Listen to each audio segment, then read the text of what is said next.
Hi, നിങ്ങൾ വീഡിയോൻ്റെ title വായിച്ചിട്ടുണ്ടാവും. ഇതൊരു ഐബ്രോ ട്യൂട്ടോറിയലാണ്. അപ്പോൾ ഞാൻ അധികം പറഞ്ഞ് ബോറടിപ്പിക്കുന്നില്ല. Let's get the video.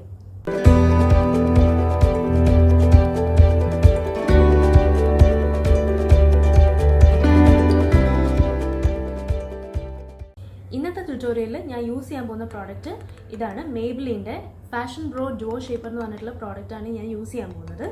ഇത് എനിക്ക് ഭയങ്കര ഫേവററ്റ് ആയിട്ടുള്ള ഒരു പ്രോഡക്റ്റാണ്. കാരണം എന്താണെന്ന് വെച്ചാൽ ഇത് ഭയങ്കര ഈസിയാണ് യൂസ് ചെയ്യാൻ. ഇപ്പം നിങ്ങളൊരു ബിഗിനർ ആണെങ്കിൽ നിങ്ങൾക്ക് പറ്റിയ ഒരു പ്രോഡക്റ്റാണിത്. കാരണം എന്താണെന്ന് വെച്ച് കഴിഞ്ഞാൽ ഇത് ഒരുപാടധികം പിഗ്മെൻറ്റഡ് അല്ല.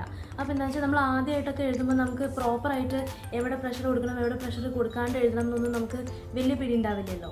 അപ്പോൾ എന്താണെന്ന് വെച്ചാൽ ഇത് വളരെയധികം പിഗ്മെൻ്റ് ആയിട്ടുള്ള ഒരു പ്രോഡക്റ്റ് നിങ്ങൾ ഉപയോഗിക്കുകയാണെങ്കിൽ എങ്ങാനും നിങ്ങൾ കൂടുതൽ പ്രഷറൊക്കെ അപ്ലൈ ചെയ്ത് എഴുതി കഴിഞ്ഞാൽ അത് ഭയങ്കര വൃത്തികേടായിട്ടിരിക്കും. എഴുതി വെച്ച മാതിരി നമുക്ക് മനസ്സിലാവും. അതായത് ഒരു നാച്ചുറൽ ഫീല് വരില്ല. ഓക്കെ, അപ്പം ഈ ഒരു പ്രോഡക്റ്റിന് അങ്ങനത്തെ പ്രശ്നങ്ങളൊന്നുമില്ല. കാരണം ഇതത്ര പിഗ്മെൻറ്റഡ് അല്ല. ഈ പ്രോഡക്റ്റ് നോക്കുകയാണെങ്കിൽ ഇതിൻ്റെ ഒരു സൈഡിൽ പെൻസിലും ഒരു സൈഡിൽ പൗഡറുമാണുള്ളത്. അപ്പോൾ പെൻസിൽ ഞാൻ കാണിച്ചു തരാം. ഇപ്പം നമ്മൾ സാധാരണ കാജൽ, സ്റ്റിക്ക് കാജലൊക്കെ ഉണ്ടാകും, അതേമാതിരി തന്നെയാണ്. ഇതാണ് ഇതിൻ്റെ പെൻസിൽ സൈഡ് വരുന്നത്. ഇത് 2 ഷെയ്ഡിൽ വരും. ഒന്ന് ഗ്രേയും ഒന്ന് ബ്രൗണും ഷെയ്ഡിലാണ് വരുന്നത്. അപ്പോൾ ഗ്രേ ആയതുകൊണ്ട് നിങ്ങൾ വിചാരിക്കേണ്ട അയ്യോ ഇത് ഭയങ്കരമായിട്ട് വൈറ്റിഷ് ഷെയ്ഡ് വരുമെന്ന് വിചാരിക്കേണ്ട. അങ്ങനെയില്ല. ഇതൊരു നാച്ചുറൽ ബ്ലാക്ക് ഫിനിഷാണ് ഈ ഗ്രേ കളറിന് വരുന്നത്. ഓക്കെ, ഇതാണ് അപ്പം പെൻസിൽ സൈഡ് വരുന്നത്. ഇനി പൗഡർ സൈഡ് വരുന്നത് ഇതാണ് ഇതിൻ്റെ പൗഡർ സൈഡ് വരുന്നത്. ഓക്കെ, ഇതിൻ്റെ അറ്റത്തൊരു സ്പോഞ്ചാണ്. ആക്ച്വലി പൗഡർ ഇരിക്കുന്നത് ഈ ക്യാപ്പിൻ്റെ ഉള്ളിലാണ് അതിൻ്റെ പൗഡർ ഇരിക്കുന്നത്. ഓക്കെ, അപ്പം ഇത് വലിയ എക്സ്പെൻസീവ് ഒന്നുമല്ല കേട്ടോ. നൈക്കിയിലൊക്കെ ഉണ്ട്. ഐ തിങ്ക് ഒരു 200 and something rupees ഉള്ളൂ. ഞാൻ അതിൻ്റെ ലിങ്ക് താഴെ ഡിസ്ക്രിപ്ഷനിൽ ഇടാം കേട്ടോ. അപ്പോൾ ഇനി ഇത് നമുക്ക് ഡെമോ കാണാം. ഓക്കെ, അപ്പോൾ ആദ്യം ഞാൻ അതിൻ്റെ ഒരു സ്വാച്ച് കാണിച്ചു തരാം. ഇതിൻ്റെ പെൻസിൽ സൈഡിൽ നിന്ന് കണ്ടോ.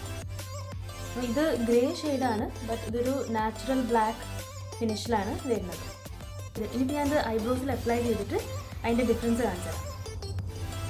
ആരും പേടിക്കുന്നത്, ഞാനിതിൻ്റെ ഡെമോ കാണിക്കാൻ വേണ്ടി കുറച്ച് അടുത്തേക്ക് വന്നതാണ്. ഓക്കെ, അപ്പം ഇതിൻ്റെ പ്രോസസ്സ് ഐബ്രോ എഴുതുമ്പോൾ ആദ്യം നമ്മൾ ചെയ്യാതെ ഈ പ്രോഡക്റ്റ് കൊണ്ട് ചെയ്യുമ്പോൾ നമ്മൾ എന്താ ചെയ്യുക വെച്ചാൽ ആദ്യം നമ്മൾ നമ്മുടെ ഐബ്രോസിൻ്റെ ഷേപ്പ് ഡിഫൈൻ ചെയ്യാന്നുള്ളതാണ് ചെയ്യേണ്ടത്. ഓക്കെ, അപ്പം നമ്മൾ ആദ്യം ഇതിൻ്റെ പെൻസിൽ സൈഡ് എടുക്കുക.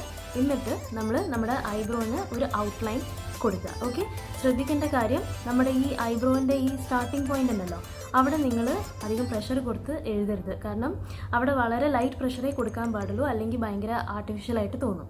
ഓക്കെ, അപ്പോൾ കാണിച്ചു തരാം.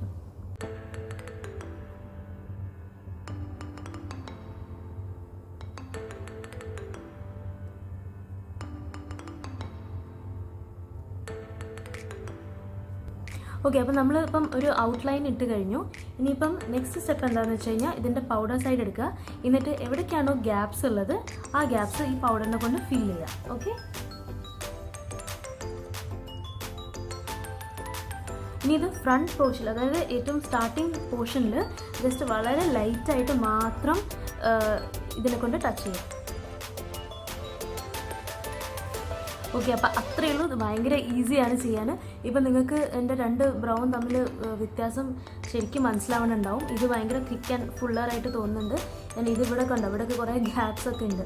അപ്പോൾ നിങ്ങൾ നോക്കുകയാണെങ്കിൽ ശരിക്കും ഈ ഐബ്രോ എന്ന് പറയുന്നത് നമ്മളൊരു മേക്കപ്പിൻ്റെ റൂട്ടീൻ്റെ ഭാഗമായിട്ട് നമ്മൾ ഏറ്റവും ഇമ്പോർട്ടൻ്റ് ആയിട്ട് കൺസിഡർ ചെയ്യേണ്ട ഒരു ആസ്പെക്റ്റാണ്. കാരണം എന്താ വെച്ചാൽ അത് ഭയങ്കരമായിട്ട് നമ്മളുടെ മേക്കപ്പ് ലുക്കിനെ എഫക്റ്റ് ചെയ്യും. വളരെ നന്നായിട്ട് മേക്കപ്പ് ലുക്ക് വരാൻ വേണ്ടിയിട്ട് നമ്മൾ ഒരുപാട് അത് സഹായിക്കും. അപ്പം നിങ്ങൾ ഈ ഒരു ഐബ്രോ പോർഷൻ നിങ്ങൾ സ്കിപ്പ് ചെയ്യരുത്.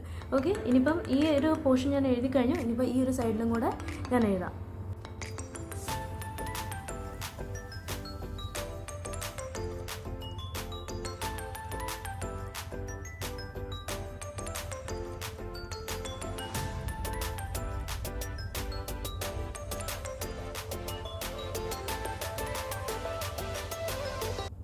അപ്പോൾ അത്രയേ ഉള്ളൂ. ഇത് ഭയങ്കര സിമ്പിളാണ്. അപ്പോൾ ഫസ്റ്റ് സ്റ്റെപ്പ് എന്ന് പറയുന്നത് നമ്മൾ പെൻസിൽ സൈഡ് കൊണ്ട് നമ്മുടെ ഐബ്രോസ് ഔട്ട്ലൈൻ ചെയ്യുക. സെക്കൻഡ് സ്റ്റെപ്പ് നമ്മൾ ഈ സ്പോഞ്ച് സെക്ഷൻ യൂസ് ചെയ്തിട്ട് എവിടേക്കാണോ ഗ്യാപ്സ് ഉള്ളത് അത് ഫില്ല് ചെയ്യുക.